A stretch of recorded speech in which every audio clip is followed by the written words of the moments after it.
एक बड़े अच्छे भक्त हैं केशव राम जी,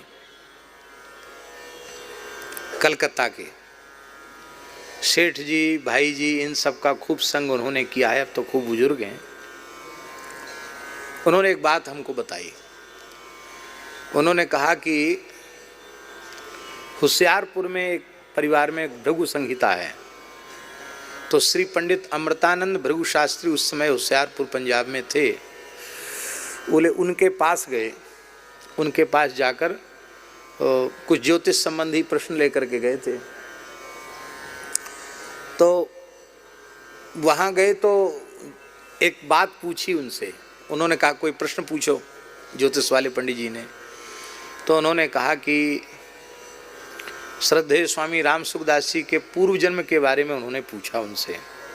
और भृगु संहिता आप विश्वास करना चाहिए आपको, एक ऐसा ग्रंथ है कि सही सही यदि उसका जानकार कोई व्यक्ति मिल जाए तो पूर्व जन्म का भी बोध उससे हो जाता है। तो केशाराम जी के द्वारा बताई हुई बात हम आपको बता रहे हैं। उन पंडित जी ने कहा कि व्यास जी की कृपा से जिन संजय को दिव्य दृष्टि प्राप्त हुई थी, वही संजय गीता का पुनः व्याख्यान करने के लिए स्वामी राम सुखदास जी के रूप में आए।